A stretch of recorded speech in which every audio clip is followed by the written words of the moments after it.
Welcome back to BCN news. Tadepalligudem నుంచి తణుకు వెళ్లే రోడ్డుకు మరమ్మతులు చేపట్టగా జరుగుతున్న పనులను ఎమ్మెల్యే బొలిశెట్టి శ్రీనివాస్ పరిశీలించారు. ఆయన వెంట municipal commissioner Muralikrishna, Janasena, TDP నాయకులు ఉన్నారు. గూడెం పోలీస్ ఐలాండ్ సెంటర్ నుంచి తణుకు వెళ్లే రోడ్డు గోతులమయంగా మారడంతో 10 లక్షల రూపాయలతో పూడిక పనులు చేపట్టారు. దీంతో పట్టణ ప్రజలు, వాహనదారులు హర్షం వ్యక్తం చేస్తున్నారు. ఈ కార్యక్రమంలో ఎమ్మెల్యే వెంట జనసేన పార్టీ పట్టణ అధ్యక్షులు వర్తపల్లి కాశీ, టీడీపీ పట్టణ అధ్యక్షులు పట్నాల రాంపండు తదితరులు పాల్గొన్నారు. ఎమ్మెల్యే గారు బొలిశెట్టి శ్రీనివాస్ గారు ఎన్నికైన తర్వాత మొట్టమొదటిసారిగా 7-6 తేదీన మున్సిపల్ కార్యాలయంలో సమీక్ష నిర్వహించారు.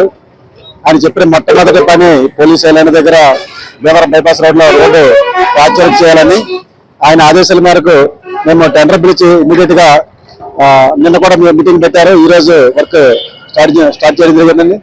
ఇది ఒక 2-3 రోజుల్లో యుద్ధ ప్రాతిపదికన పూర్తి చేయడం జరుగుతుందండి. ఇక్కడ police island and modern Cape ఎదురుగా సార్ చెప్పారండి. ఇది 10 లక్షల ఎస్టిమేట్ అమౌంట్ అండి. టెండర్ పిలిచాము, టెండర్ వచ్చింది. ఈ కాళ్ళ గోపి గారి టెండర్ వచ్చింది. ఆయన ద్వారా ఇమీడియట్ రాత్రి చెప్తే ఇప్పుడు మొబైలైజ్ చేసి ఎక్విప్మెంట్ అది పెట్టి ఆల్మోస్ట్ ఇక్కడ 50% వరకు అయిపోయిందండి. ఒక 4 days లో ఫుల్ గా కంప్లీట్ చేసేసి కాకినాడ నగరంలోని గాంధీనగర్ వద్ద ఉన్న వైఎస్ఆర్ ఇండోర్ స్టేడియం ప్రాంతంలో నగరపాలక సంస్థ ఇన్ఛార్జ్ కమిషనర్ పి సత్యకుమారి పారిశుధ్య నిర్వహణ పనులను ఆకస్మికంగా తనిఖీ చేశారు. అక్కడ డ్రైనేజీలో చెత్త పేరుకుపోవడంతో శుభ్రం చేయాలంటూ శానిటరీ ఇన్స్పెక్టర్ వర్మను ఆదేశించారు. ఇన్ఛార్జ్ కమిషనర్ సత్యకుమారి వెంట health officer doctor Prithvi Charan, sanitary inspector Varma, సచివాలయ సిబ్బంది పాల్గొన్నారు. ప్రముఖ గాయని సుశీల తిరుమల శ్రీవారిని దర్శించుకున్నారు. ఉదయం వీఐపీ విరామ దర్శన సమయంలో స్వామివారి సేవలో పాల్గొన్నారు. సుశీలకు స్వాగతం పలికిన టీటీడీ అధికారులు దర్శన ఏర్పాట్లు చేశారు. అనంతరం రంగనాయకుల మండపంలో పండితులు ఆమెకు ఆశీర్వచనం చేసి స్వామివారి తీర్థ ప్రసాదాలను అందజేశారు. ఆలయం వెలుపల ఆమె స్వామివారి పాటలు పాడుతూ అందరినీ పలకరిస్తూ సంతోషంగా గడిపారు. శ్రీవారిని దర్శించుకోవడం చాలా సంతోషకరంగా ఉందని అన్నారు. వయసు పైబడడంతో 2 సహాయకులతో ఆమె ఆలయం నుంచి బయటకు వచ్చారు. గ్రామ అభివృద్ధి కోసం గ్రామస్తులు, దాతలు తమ వంతుగా సహాయం చేస్తే గ్రామాలను మరింత అభివృద్ధి చేయవచ్చునని పశ్చిమ గోదావరి జిల్లా ఉండి ఎమ్మెల్యే కనుమూరి రఘురామకృష్ణంరాజు అన్నారు. ఉండి నియోజకవర్గంలో ఆకివీడు, ఉండి, కాళ్ళ మండలాల్లో వెంకయ్య వయ్యేరు, అన్నయ్య కోడు పంట కాలువలను ఆయన బుధవారం పరిశీలించారు. రైతులకు, ప్రజలకు సాగు, తాగునీరు గ్రామాలకు పూర్తి స్థాయిలో అందించాలనే ఉద్దేశంతో కలెక్టర్తో మాట్లాడి డ్రైనేజీ మెయింటెనెన్స్ పేరిట ఫండ్ కోసం ప్రత్యేక ఖాతా తెరిచి పంట, మురుగు కాలువల అభివృద్ధి పనులు చేపట్టేందుకు త్వరితగతిన పనులు చేపట్టనున్నట్లు తెలిపారు.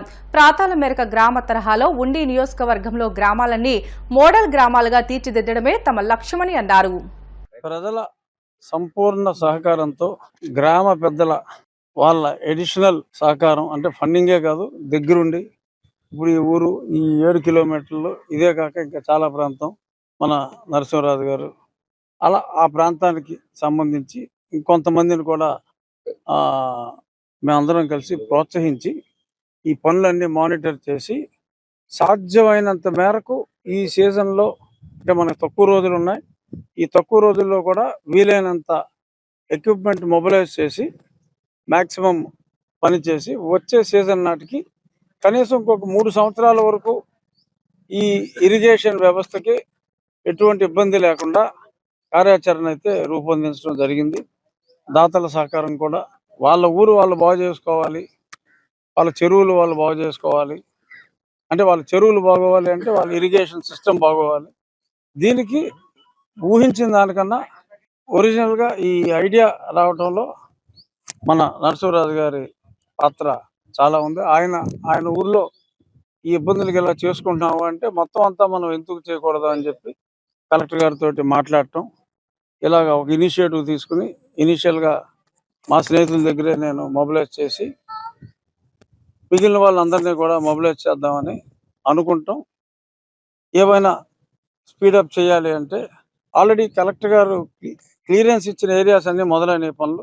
మరి ఇవాళ కొత్త కలెక్టర్ గారు వచ్చిన తర్వాత ఇంకేమన్నా కొన్ని ఏరియాలు ఐడెంటిఫై చేసి అప్పుడు మేము ఫస్ట్ ఫేజ్లో ఐడెంటిఫై చేసిన వాటికి సుమిత్ కుమార్ ఆయన క్లియరెన్స్ ఇచ్చాడు. ఇప్పుడు సెకండ్ ఫేజ్లో ఐడెంటిఫై చేసే వాటికి కూడా క్లియరెన్స్ తీసుకుని మ్యాక్సిమం పనులు చేస్తాం. అలాగే పరిమళ నుంచి ఆ వాటర్ పైప్ లైన్ ఎప్పుడో అలా ఉంది. రేపు ఉన్నతాధికారులతో ఆర్డబ్ల్యూఎస్ వాళ్ళతో కూడా మీటింగ్ పెట్టాం. దానికి కూడా త్వరలో ఒక 4-5 నెలల్లో అన్ని కనీసం ఒక 54 గ్రామాలకి మంచినీరు అందించే సౌకర్యం అది కంప్లీట్ చేస్తే చేయొచ్చు.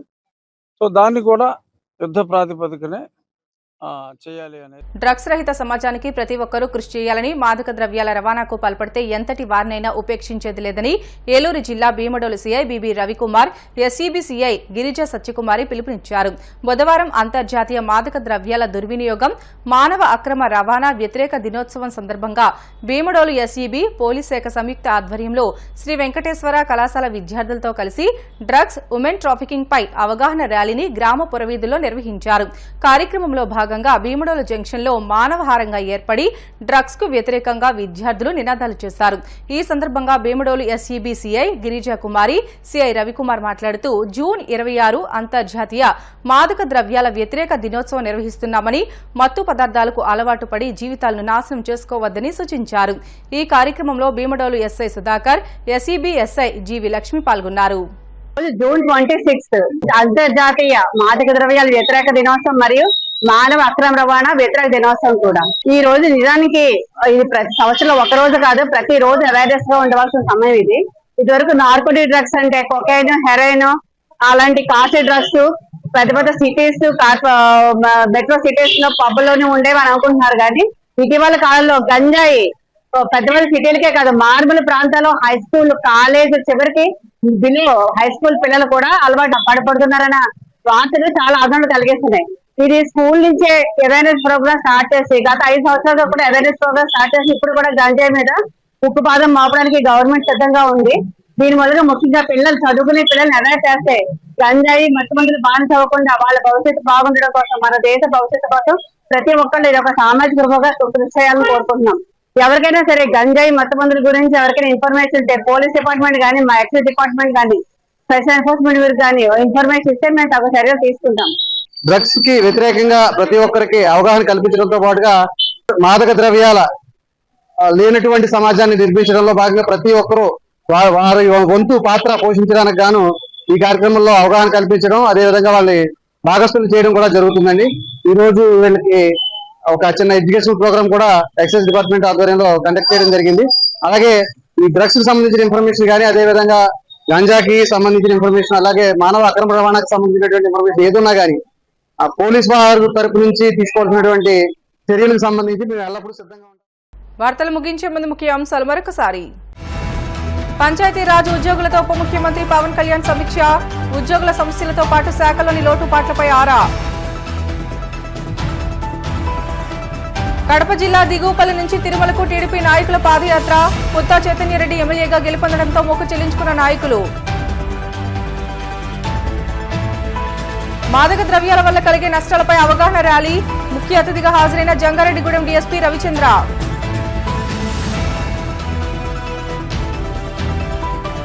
తిరుమల శ్రీవారి సేవలో ప్రముఖ గాయని సుశీల, స్వామిని దర్శించుకోవడం ఆనందంగా ఉందంటూ హర్షం.